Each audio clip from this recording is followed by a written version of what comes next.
Having taught nearly every grade from K to 8th for almost 30 years, I can confidently say that I've smelled every smell known to humanity. I've been barfed on by a 5-year-old, had a 7-year-old shart right next to me.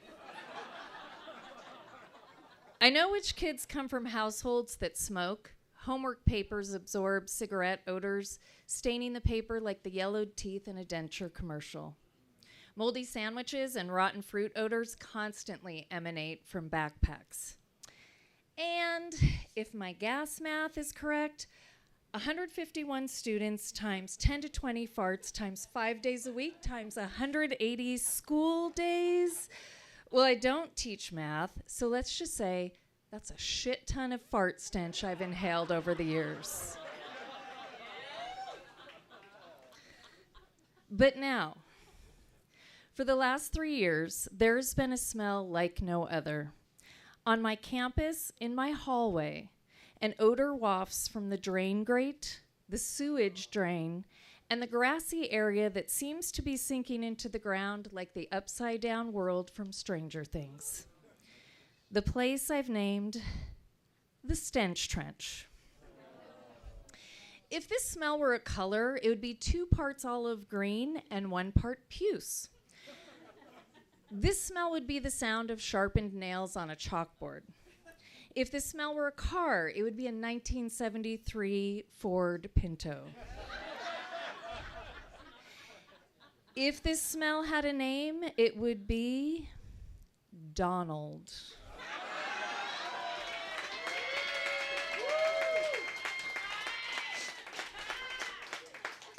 Low-hanging fruit there. There are smells you end up laughing about, like my student who just thought it was a fart. As I walked her to the nurse, she explained what happened.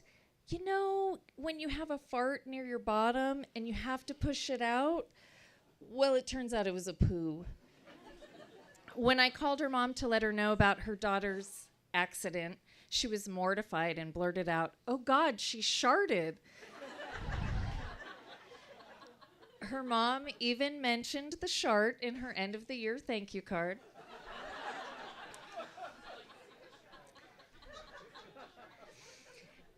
And there are smells you can't laugh at, such as the Pirates of the Caribbean smell of a first grader who had to do his own laundry without a dryer. His wet socks gave him blisters and mildewy shoes. It's a smell I will not forget, and it still hurts my heart more than it ever did my nose. And now, to be alive and teaching in the age of Axe body spray and the rebirth of aerosol cans. Why, just last year, the teenage trend was to puncture Axe cans and release the scent of dark temptation like a militia blast of tear gas.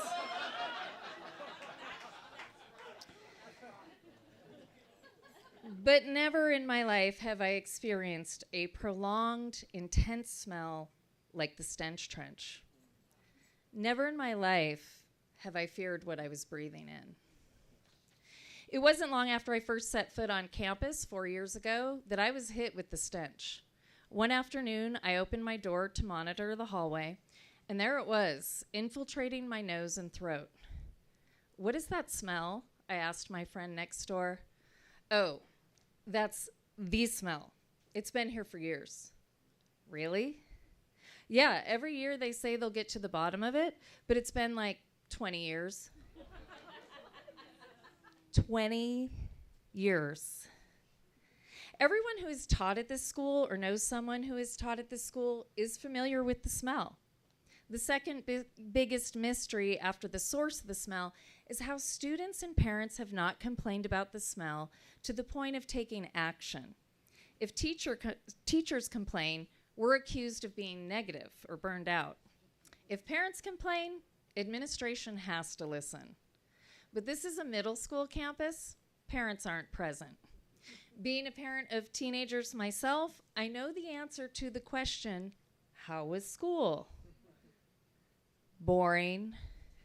What did you do today? Nothing. You guys know. We teachers, however, listen to students complain about the stench all the time.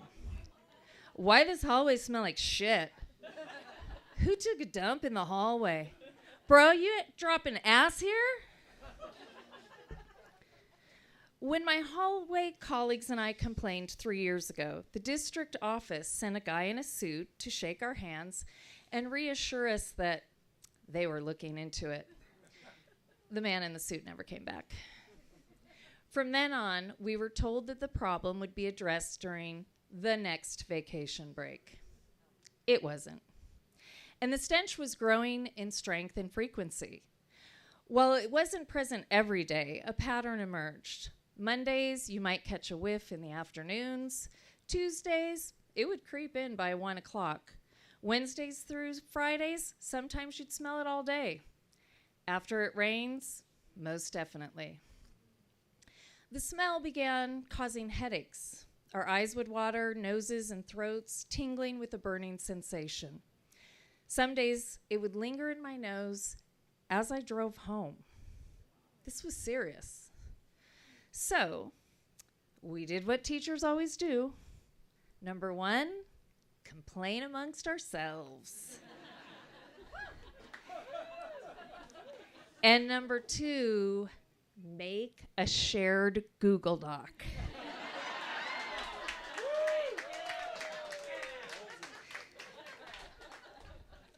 Man, clicking insert table into a Google Doc is a very empowering experience for educators. We teachers are asked to document everything we do, so documenting the stench was a logical next step. We named the doc The Smell and included dates, time of day, degree of smell, physical effects, and weather. 3 years in, I've spent more time logging on the smell document than I did on my master's thesis. We shared the doc with our principal, hoping it would give us some traction towards a resolution. He didn't say that much other than, "You guys are serious about your Google Docs." When we saw him pass by our hallway, we'd flag him down to take a whiff. "I don't smell it," he'd say as he waved and rushed away. Oh, the irony of being gaslit about gases. The anger and frustration we felt were as intense as the smell itself. But really, it's not surprising. We are often dismissed for our concerns. When I expressed fear over a student who brought a knife to school multiple times, I was told, "We've talked to his parents and it's taken care of." But no one wanted to hear my concerns when he brought a knife again. And all those years ago, when I contacted Child Protective Services about my student with the Pirates of the Caribbean smell, my claim was dismissed straight away. I was told that since my student had a bed in their kitchen and access to food, that was good enough. Gaslit before we even used the term, I bought packages of socks for my student to change into at school. So, as my principal continued to minimize the stench, I thought of ways to draw more attention to the smell. I could hearken back to my high school acting performances and faint on the lawn outside my room. But that would probably just land me on a disgusting sickbed in the nurse's office. Maybe wear a hazmat suit to school, but the kids would probably just think I messed up the Spirit Day themes. If the Turco files on KUSI were still an option, I would have called the local news. It ain't right.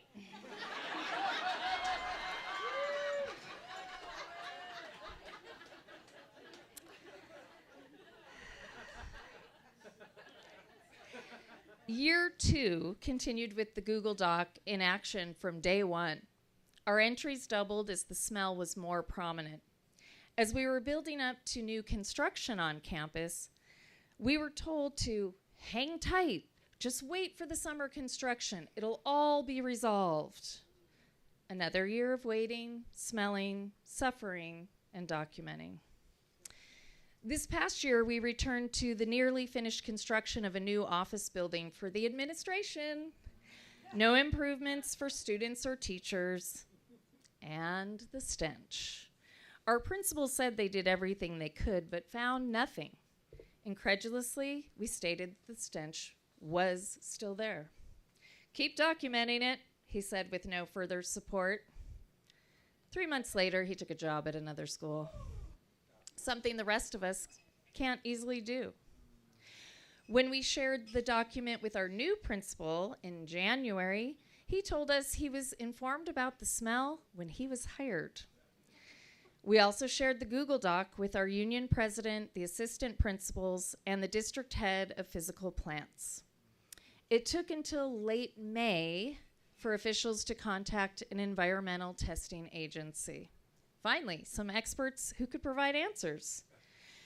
We gave up our prep period to listen to the air testing plan, and we looked at their expensive Ghostbuster-like stench-sucking devices.